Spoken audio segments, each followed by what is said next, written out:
apex of the experience and contains many emotional qualities. In archetypal psychology, light is there, and also throughout history, the universal symbol of consciousness.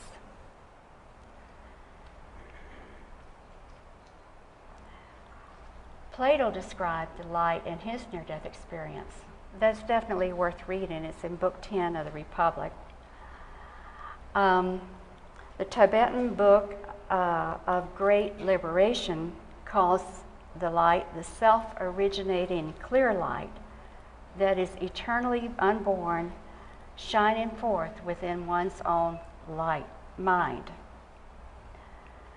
St. John called it the true light, which lighteth every man that cometh into the world. And the 10th century mystic St. Simeon called it a light infinite, timeless, eternal, the source of life. And the Hindu Upanishads refer to it as the one, I am, the light of life.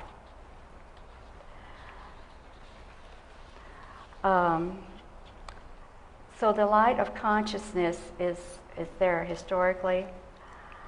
When I try to think of it in contemporary terms, I remember one phrase that came from World War II, someone who's writing about what was happening in Europe, and they wrote, the lights are going out all over Europe. It's a reference, of course, to the consciousness and thinking.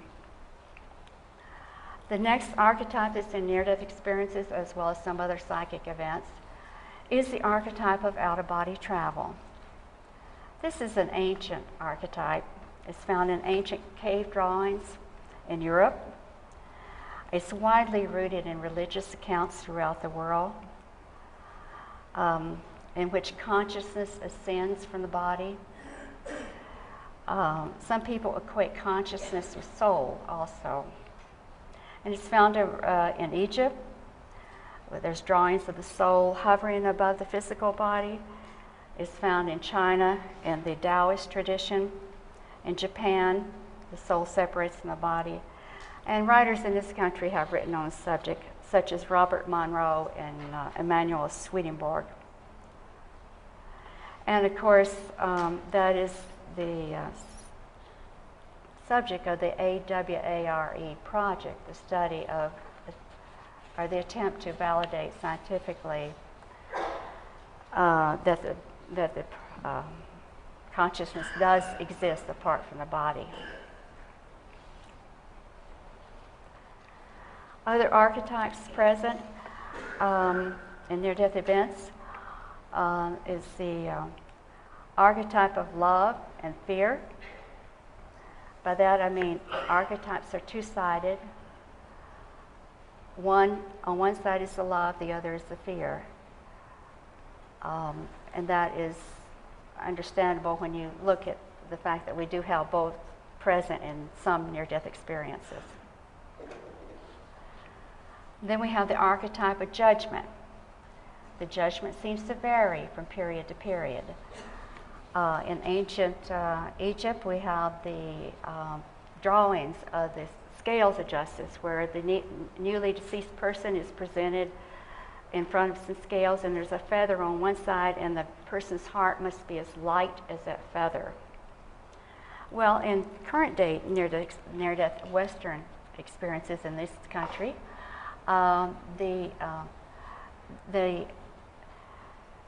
sense of judgment is done by their own person in their form of their life review. They seem to get a total picture of what they did and the impact. But the heaviness and the criticalness is no longer there.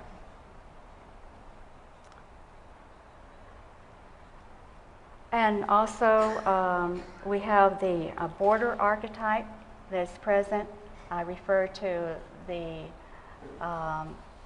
sense that in some near-death experiences there is coming to a point where one has to make a decision whether or not to return or to stay where they are. The borders psychologically are very important in Greek, the Greeks had a goddess assigned to the borders or crossroads because they considered it that important. And now it's obvious the importance of borders on an external level, separating your yard from your neighbor's yard. But on a psychological level, it also has great importance because it has to do with the limits that you place on yourself, that are placed on you, or perhaps limits that you should have placed on yourself in your lifetime. An examination of what you've done with your life or what you can do. And we all know how many of the plays that are written about the reasons that people give for not achieving or doing something in their life that they would like to have done. The last archetype I'll mention is the experience of all-knowing, of omniscience, which is mentioned in many of the near-death reports. This idea of complete knowledge momentarily and understanding all that has been. There is historical precedence for that. Plato wrote that before people come into this to be reborn, that they must step into the river of forgetfulness. And others have written that too, that others have written something similar to that, but I actually didn't make a note on it. So I quickly put this together, and those are what I see to be the major archetypes in the constellation of near-death event archetypes. Much more could be said on each of them, but with that, I'd like to close by saying that that the archetypes mentioned are a part of each of us, whether or not they get activated, but they are definitely a part of the constellation that appear in near-death experiences, at least in the Western world. Thank you. And Lynn, thank you so much for bringing through the archetypes. My colleague and friend Paul Brubaker, who's out of the room right now, we're really working with the archetype of the hero's journey for the integration of near-death experiences. Particularly with Christ, we say that Christ had a 3-day near-death experience. And we bring it through the archetype of the Isis and Osiris, because he had his reflection of the Magdalene as the Isis holding the gate, as he traveled swing between worlds, and then had to re-enter and reintegrate, and mapping that out so that humanity can understand that, if we temporarily go, out of relatability to the everyday mundane, that's okay. It's part of that passage. Are you putting that in writing, did you say? It's a full-length feature film. Oh. Yeah, we're going to bring it through for 2012, if the world's ready. So we should be able to learn about that through the public media? Well, I love your work, I honor your work, and then also bringing in the archetype of the hero's journey for anybody who's gone through the death experience. That process of reintegration and following the concepts, the masters that have come before us. Well, I'll look forward to following up on what you're doing. Thank you very much.